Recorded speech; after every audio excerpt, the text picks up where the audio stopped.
Hello friends, once welcome back. So आज के इस वीडियो में हम कोशिका के हर एक उस पॉइंट को समझेंगे जो आपके एग्ज़ाम के पॉइंट ऑफ व्यू से इम्पोर्टेंट होगा। ठीक है, तो चलिए इसके फुल कॉन्सेप्ट को समझते हैं बिल्कुल इजी तरीके से। ठीक है, आई होप कि आप एक बार पढ़ लोगे इसको।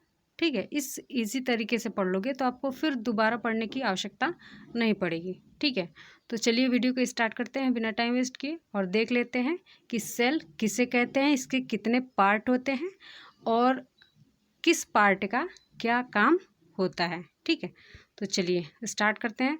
तो वीडियो को लाइक शेयर करते रहिएगा और चैनल को सब्सक्राइब जरूर कर लीजिएगा। ठीक है, ताकि वीडियो की नोटिफिकेशन आपको टाइम टू टाइम मिलती रहे। तो चलिए आगे बढ़ते हैं और देख लेते हैं। सबसे पहले जान लेते हैं कि कोशिका किसे कहते हैं। तो शरीर की सबसे छोटी इकाई को क्या कहते हैं? कोशिका कहते हैं। शरीर की सबसे छोटी इकाई को कोशिका कहते हैं। सबसे छोटे अंग को कोशिका नहीं कहते हैं, सबसे छोटी इकाई को कोशिका कहते हैं। ठीक है, सबसे आप कह सकते हैं कि बॉडी के फंडामेंटल यूनिट को कोशिका कहते हैं। ठीक है, बेसिक यूनिट को भी कोशिका कह सकते हैं। ठीक है, तो शरीर की ऐसे सिंपल डेफिनेशन है कि शरीर की सबसे छोटी अर्थात सब स्मॉलेस्ट यूनिट को क्या कहते हैं? कोशिका कहते हैं। ठीक है, तो इसका नाम है इसका बायोलॉजिकल नाम है साइटो। ठीक है, सेल का बायोलॉजिकल नेम क्या है? साइटो है और इसके अध्ययन को साइटोलॉजी कहा जाता है। ठीक है, क्या कहा जाता है? कोशिका के अध्ययन को क्या कहा जाता है? तो साइटोलॉजी कहा जाता है। ठीक है, इसके खोजकर्ता कौन है? तो खोजकर्ता इसके रॉबर्ट हुक हैं। ठीक है, सबसे पहले कोशिका का खोज रॉबर्ट हुक ने किया था। उसके बाद जीवित कोशिका की खोज एंटोनी वॉन लीeuwenhoek ने किया था। ठीक है, इन्होंने रॉबर्ट हुक जब कोशिका की खोज किए तो वो कोशिका मरी हुई थी और पहली बार जीवित कोशिका की खोज एंटोनी वॉन लीeuwenhoek ने किया था। ठीक है, इसके सिद्धांत का प्रतिपादन स्लाइडेन एवं सॉन नामक वैज्ञानिक ने दिया था।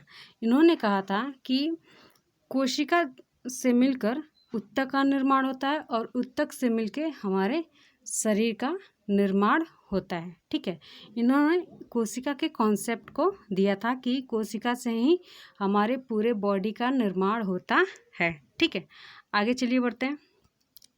अब जान लेते हैं सबसे छोटी कोशिका और सबसे बड़ी कोशिका। ओवरऑल वर्ल्ड में पूरे विश्व में अगर देखा जाए, ठीक है, पूरे विश्व में अगर देखा जाए तो सबसे छोटी कोशिका माइकोप्लाज्मा की होती है। ठीक है, सबसे छोटी कोशिका किसकी होती है? तो माइक्रोप्लाज्मा की होती है और सबसे बड़ी कोशिका शुतुरमुर्ग के अंडे की होती है। ठीक है, सबसे छोटी कोशिका किसकी होती है? तो माइक्रोप्लाज्मा की होती है और सबसे बड़ी कोशिका शुतुरमुर्ग के अंडे की होती है। ये ओवरऑल वर्ल्ड की बात हो रही है।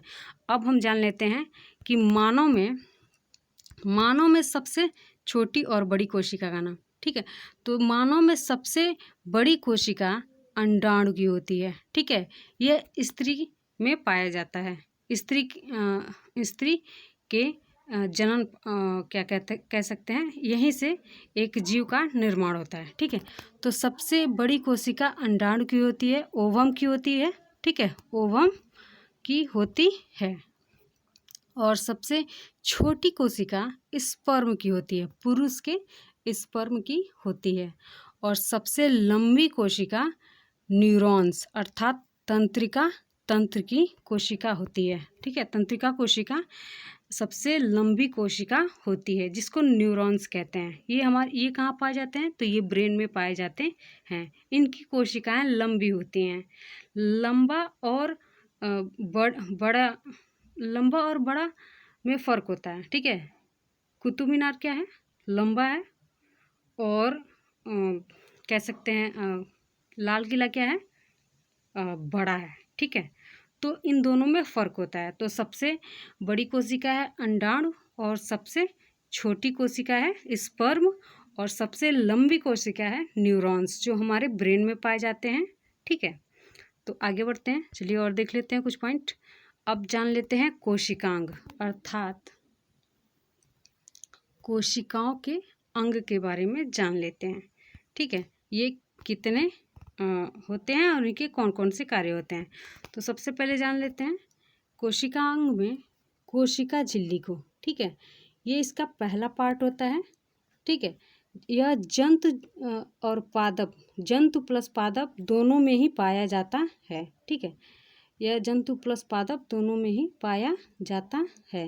यह प्रोटीन का बना होता है। अक्सर एग्जाम में पूछता है कि कोशिका झिल्ली किस तत्व का बना होता है, तो यह प्रोटीन का बना होता है।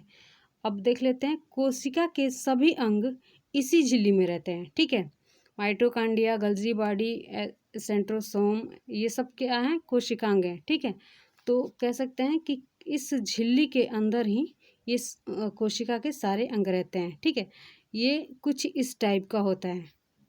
ये बिल्कुल कोशिका के बाहरी परतों में पाया जाता है। ठीक है, और आगे देख लेते हैं। अब देखेंगे कोशिका भित्ति। ये था कोशिका झिल्ली, जो कोशिका के बाहरी परतों में पाया जाता है। जो भी कोशिकांग होते हैं वो इसके अंदर पाए जाते हैं। ठीक है, आगे देख लेते हैं। अगला पॉइंट है कोशिका भित्ति। ठीक है, ये भी सेल के पार्ट ही हैं। ठीक है, कोशिका भित्ति केवल पौधों में पाए जाते हैं। ये केवल क्या होते हैं, पौधों में पाए जाते हैं, ये जीव जगत में नहीं पाए जाते हैं। और कोशिका झिल्ली किस में पाया जाता था, तो पेड़ पौधे और जीव जंतुओं में दोनों में ही पाया जाता था। लेकिन ये जो है कोशिका भित्ति, ये केवल ओनली पौधों में ही पाए जाते हैं। यह सेल्यूलोज का बना होता है। यह किसका बना होता है, तो सेल्यूलोज का बना होता है। कोशिका झिल्ली किसका बना था, तो कोशिका झिल्ली प्रोटीन का बना था, और ये कोशिका भित्ति सेल्यूलोज का बना होता है, जो किसमें पाया जाता है, पादप जगत में ओनली पाया जाता है, ओनली प्लांट्स में ही पाया जाता है। यह क्या करता है, तो यह सुरक्षा तथा आकार प्रदान करता है। यह जो कोशिका है, ठीक है, यह कोशिका है, कोशिका झिल्ली है, और इसी में इस टाइप का कुछ कोशिका भित्ति पाया जाता है, जो कोशिका में आकार प्रदान करने का कार्य करता है। ठीक है, एक शेप देने का कार्य करता है कोशिका को। ठीक है, आगे देख लेते हैं। अब अगला पॉइंट है माइटोकांड्रिया। बेसिकली हम यहीं से कोशिकांग को मानते हैं। ठीक है, माइटोकांड्रिया से ही कोशिकांग को मानेंगे। अब देख लेते हैं कि माइटोकांड्रिया की खोज किसने की थी, तो खोज अल्टमैन ने की थी। किसने की थी, तो अल्टमैन नामक वैज्ञानिक ने माइटोकांड्रिया की खोज की थी। ठीक है, माइटोकांड्रिया में एक साइकिल चलता है जिसे क्रेब्स साइकिल कहते हैं। ठीक है, यह साइकिल क्रेब्स नामक वैज्ञानिक ने ही ढूंढा था, इसलिए इसको क्रेब्स साइकिल कहा जाता है। जब हम सांस लेते हैं, ठीक है, ऐसे उसको डिफाइन कर सकते हैं क्रेब्स साइकिल को। ठीक है, अच्छे से समझ लीजिए। जब हम सांस लेते हैं तो हमारे अंदर जो ऑक्सीजन जाता है उसको हेमोग्लोबिन लेकर और कोशिका में माइटोकांड्रिया को दे देता है। ठीक है, तो माइटोकांड्रिया क्या करता है, क्रेब्स साइकिल चलाता है, एक चेन रिएक्शन करता है जिसको क्रेब्स साइकिल कहते हैं। ठीक है, क्रेब्स साइकिल चलाता है। उस क्रेब्स साइकिल के वजह से 38 एटीपी बनते हैं। क्या बनते हैं, 38 एटीपी बनते हैं, जो ग्लूकोज का निर्माण करते हैं। 38 एटीपी से क्या होता है, एक ग्लूकोज के एक अणु का निर्माण होता है, जिससे क्या होता है, और ग्लूकोज से हमें क्या मिलता है, तो हमें ऊर्जा प्रदान होता है। ठीक है, ग्लूकोज हमें क्या करता है, तो ग्लूकोज हमें ऊर्जा देने का कार्य करता है। इसलिए माइटोकांड्रिया को ऊर्जा गृह अर्थात पावर हाउस भी कहा जाता है। क्यों कहा जाता है, क्योंकि इसमें एक श्वसन के जरिए क्रेब्स साइकिल चलता है। किस में चलता है, तो माइटोकांड्रिया में चलता है, और क्रेब्स साइकिल के वजह से के कारण इसमें 38 एटीपी बनते हैं और 38 एटीपी मिलकर ग्लूकोज का निर्माण करते हैं जो हमें ऊर्जा देने का कार्य करता है। इसलिए माइटोकॉन्ड्रिया को ऊर्जा गृह या पावर हाउस कहा जाता है। क्वेश्चन में ये पूछता है कि पावर हाउस किसे कहते हैं। ठीक है, कोशिका में ये पूछा हुआ है कि पावर हाउस किसे कहते हैं, तो माइटोकॉन्ड्रिया को पावर हाउस कहते हैं। ऊर्जा गृह किसे कहते हैं, तो माइटोकॉन्ड्रिया को ही ऊर्जा गृह कहते हैं। और क्वेश्चन पूछता है कि क्रेब्स साइकिल किस कोशिकांग में चलता है, तो माइटोकॉन्ड्रिया में क्रेब्स साइकिल चलता है। क्रेब्स साइकिल के फलस्वरूप क्या होता है, तो एटीपी बनते हैं और एटीपी क्या करता है, ग्लूकोज का निर्माण करता है और ग्लूकोज हमें ऊर्जा देने का कार्य करता है। ठीक है, आगे देख लेते हैं।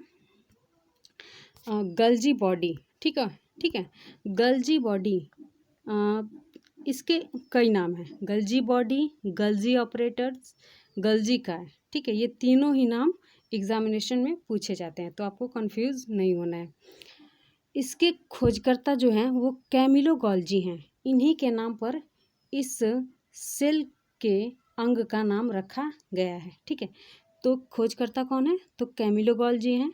और कार्य क्या है इसका, तो इसका कार्य परिवहन का है। ठीक है, परिवहन का कार्य करता है। परिवहन का मतलब यह शरीर में जिस अंग को जिस तत्व की आवश्यकता होती है उस अंग को वो पहुंचाता है। जैसे मान लीजिए कि अगर हम फुटबॉल खेलते हैं तो हमारे पैर को ऊर्जा की आवश्यकता अधिक लगती है, तो हमारे अदर जो पार्ट्स हैं हमारे शरीर के जो यूज़ नहीं हो रहे हैं वहाँ से ऊर्जा को खींच के फिर हमारे पैर को देता है और इस तरह बैलेंस बना रहता है। ठीक है, आई होप आपको समझ में आ गया होगा आप लोगों को। तो गल्जी बॉडी क्या करता है, तो हमारे शरीर में परिवहन का कार्य करता है। ठीक है, आगे देख लेते हैं। रसधानी, वोक्यूल्स, जिसको रसधानी कहते हैं और इंग्लिश में वोक्यूल्स कहते हैं। इसका कार्य क्या है, तो इसका कार्य जल संग्रह है। ठीक है, अर्थात यह जल को कोशिका में स्टोर करके रखता है। ठीक है, हमारे शरीर में 65% जल होता है जो कोशिका के रसधानी में, ठीक है, इसी रसधानी में स्टोर रहता है। हमारे शरीर में कितने प्रतिशत जल है, तो 65, जो कहाँ रहता है, वोक्यूल्स में रहता है। कोशिका के हर एक अंग में हर एक कोशिका में वोक्यूल्स पाया जाता है और इसी में ये स्टोर रहता है। ठीक है, आगे देख लेते हैं। तारककाय, ठीक है, इसको इंग्लिश में सेंट्रोसोम कहते हैं, हिंदी में तारककाय। ठीक है, तो खोजकर्ता कौन है, तो बोबरी नामक वैज्ञानिक ने तारककाय अर्थात सेंट्रोसोम की खोज किए थे। ठीक है, सेंट्रोसोम का खोज किसने किया था, तो बोबरी नामक वैज्ञानिक ने सेंट्रोसोम का खोज किया था। अब देख लेते हैं सेंट्रोसोम का कार्य क्या है, तो कोशिका विभाजन का कार्य है। अर्थात कोशिका विभाजन क्या होता है, सेल डिवीजन क्या होता है, तो एक कोशिका टूटती है तो 2 कोशिकाओं का निर्माण होता है। टूटने का मतलब ये नहीं कि खराब हो जाना या वेस्ट हो जाना। जब कोशिकाएं टूटती हैं, विभाजन करती हैं अपने आप को, तो एक टूटती है तो उससे 2 नई कोशिकाओं का जन्म होता है। ठीक है, तो इसे कहते हैं कोशिका विभाजन। तो तारक क्या करता है, तो ये कोशिका विभाजन का कार्य करता है। यह सबसे अधिक लीवर में पाया जाता है। ठीक है, ये सबसे अधिक कहाँ पाया जाता है, सेंट्रोसोम कहाँ पाए जाते हैं, तो सबसे अधिक लीवर में पाए जाते हैं। इसलिए कहा जाता है कि लीवर अगर डैमेज होता है तो अपने आप ही ठीक हो जाता है, क्योंकि इसमें सेल डिवीज़न बहुत ज़्यादा होता है और उसके लिए कोई विशेष प्रकार की दवा खाने की आवश्यकता नहीं होती है। ठीक है, वो अपने आप लीवर ठीक हो जाता है। और ये बिल्कुल नहीं पाए जाते हैं, कहाँ नहीं पाए जाते हैं, तो न्यूरॉन सेल में नहीं पाए जाते हैं। इसलिए कहा जाता है कि ब्रेन में अगर चोट लगेगा तो वो ठीक नहीं होगा। ठीक है, तो ब्रेन में अगर चोट लगता है तो इंसान की मृत्यु हो जाती है, क्योंकि वहाँ पे कोशिका विभाजन नहीं होता है। अगर कोशिका विभाजन नहीं होता है तो इंसान की क्या होती है, वहाँ पे वो सड़ना गलना स्टार्ट हो जाएगा और फिर इंसान की मृत्यु हो जाएगी। इसलिए अक्सर पुलिस लोगों को कहते हैं कि आप हेलमेट हेलमेट का यूज़ करें, क्योंकि अगर ब्रेन में चोट लगता है, सिर में चोट लगता है तो वो ठीक नहीं होगा। ठीक है, आगे देख लेते हैं। अंतः प्रदव्य जालिका, ठीक है, ये भी कोशिकांग है। ठीक है, अंतः प्रदव्य जालिका, इसको कहते हैं एंडोप्लाज्मिक रेटिकुलम, जिसको शॉर्ट में ER से, ठीक है, ER से डिफाइन करते हैं। तो यह आंतरिक कंकाल का कार्य करता है। जैसे हमारे अंदर भी कंकाल है जो हमको एक शेप प्रदान करता है, उसी तरह ये भी कोशिका के अंदर कंकाल का कार्य करता है। और आप लोग कंकाल का कार्य जानते ही हैं कि क्या है। ठीक है, ये जैसे हमारे शरीर को कंकाल क्या करता है, एक शेप प्रदान करता है। ठीक है, हमको चलने में, उठने में मदद करता है। उसी तरह अंतः प्रदव्य जालिका कोशिकाओं में कंकाल का कार्य करता है और उसको एक शेप देता है। ठीक है, तथा सहायता देने का कार्य करता है। वो पिचकेना सेल में अगर इसकी कमी रहती, अगर ये नहीं रहता है तो सेल चिपक सकता है। ठीक है, सेल का आकार उस तरह नहीं होगा जिस तरह से होना चाहिए। ठीक है, इसके दो पार्ट होते हैं, स्मूथ ER और रफ ER। स्मूथ ER में वसा का निर्माण होता है और रफ ER में प्रोटीन का निर्माण होता है। ठीक है, ऐसे कुछ इसका स्ट्रक्चर होता है, ऐसे करके। ठीक है, ये कुछ खुरदुरे पार्ट होते हैं जिसको रफ पार्ट कहा जाता है। ठीक है, इस खुरदुरे पार्ट में ये सब राइबोसोम होते हैं जो प्रोटीन का निर्माण करते हैं, और ये इसको स्मूथ पार्ट कहा जाता है जो वसा का निर्माण करता है। ठीक है, कभी इसके बारे में डिटेल से में पढ़ेंगे। आगे देख लेते हैं राइबोसोम। तो राइबोसोम के खोजकर्ता कौन है? तो राइबोसोम की खोज पैलाडे नामक वैज्ञानिक ने किया था। पैलाडे नामक वैज्ञानिक ने राइबोसोम की खोज की थी। ठीक है, आगे इसका कार्य क्या है? राइबोसोम का कार्य क्या है? तो प्रोटीन का निर्माण करना। ठीक है, राइबोसोम का कार्य क्या है? तो प्रोटीन का निर्माण करना, इसलिए इसे प्रोटीन की फैक्ट्री कहा जाता है। अक्सर टिपिकल क्वेश्चन में आता है कि प्रोटीन की फैक्ट्री किसे कहते हैं।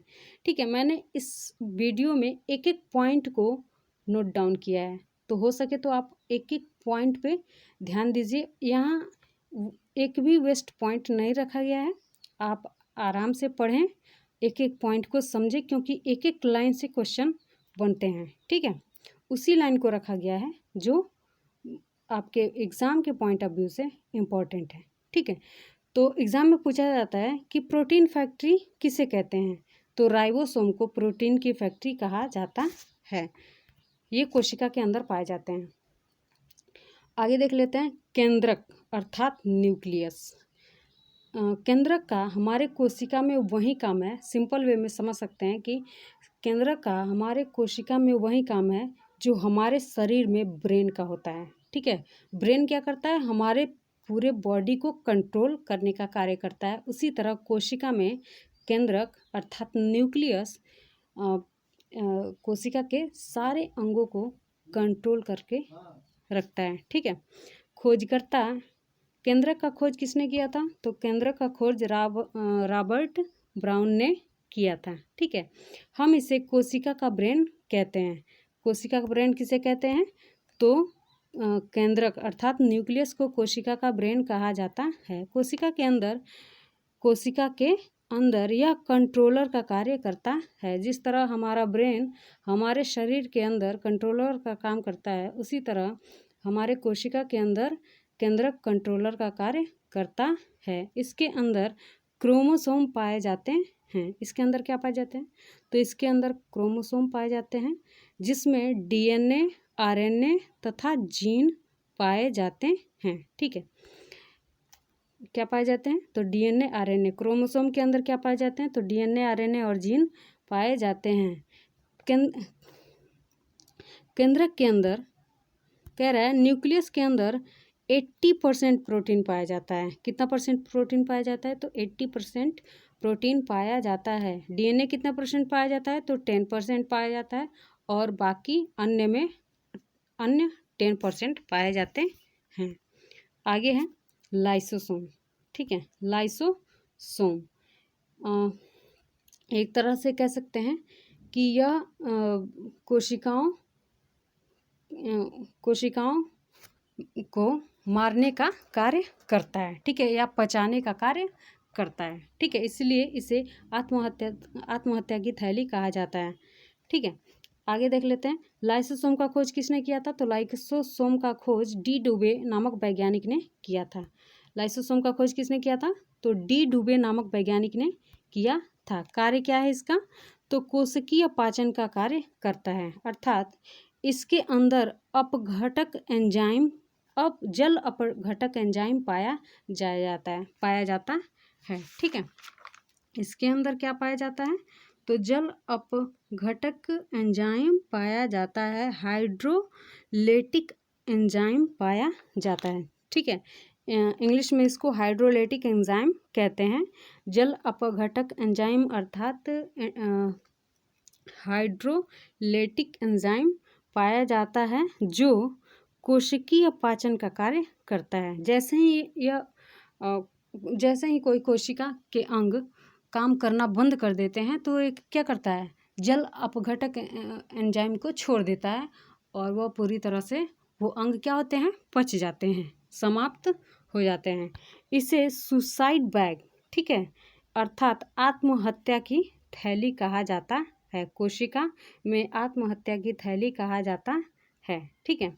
और यह एक तरह से एटम बम का कार्य करता है। कोशिका में एटम बम का कार्य करता है। कभी कभी कोशिकाएं जब कोशिका के सारे अंग काम करना बंद कर देते हैं तो ये क्या करता है? अपने आप को फाड़ देता है और कोशिका को ही नष्ट कर देता है, ठीक है, कोशिका को ही पचा देता है।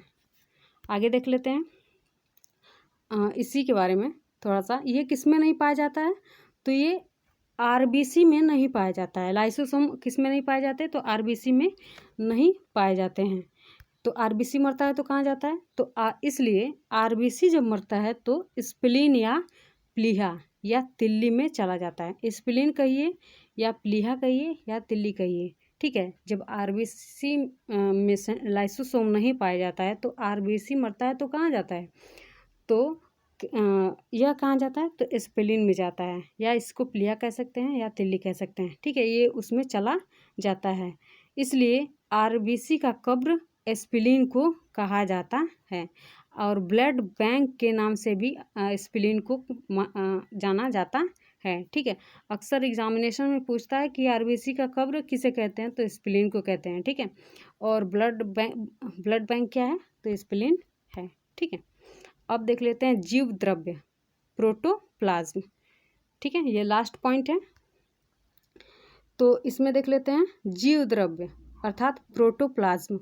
इसका नामकरण पुरकिंजे नामक वैज्ञानिक ने किया था, अर्थात जीव द्रव्य नामकरण पुरकिंजे नामक वैज्ञानिक ने कह सकते हैं कि जीव द्रव्य जो नाम है वो दिया था। इस जीव द्रव्य में 80% जल होता है जो कलरलेस होता है, ठीक है। इसमें इस पानी का एक भी पॉइंट कम नहीं होना चाहिए, ठीक है। इसका इम्पोर्टेंस क्या है कि इसमें 1% पानी कम नहीं होना चाहिए। अगर कम होता है तो हमको तुरंत क्या होती है? हमको प्यास महसूस होती है और हम पानी पीते हैं, फिर उसकी कमी पूरी हो जाती है। अगर ज़्यादा देर तक इसमें पानी की कमी रहती है तो इस तरह इंसान की मृत्यु होने की संभावना बढ़ जाती है, ठीक है। इसके यह 2 टाइप के होते हैं, साइटोप्लाज्म और न्यूक्लियोप्लाज्म, ठीक है। जब ये कोशिका के अंदर पाया जाता है, ठीक है, तो इसको साइटोप्लाज्म कहते हैं, और जब ये न्यूक्लियस के अंदर पाता है तो इसको न्यूक्लियोप्लाज्म कहते हैं, अर्थात केंद्रिका द्रव्य कहते हैं, ठीक है। आई होप कि आप लोगों को समझ में आ गया होगा। Thanks for watching. तो मिलते हैं अगले वीडियो में, तब तक के लिए नमस्कार।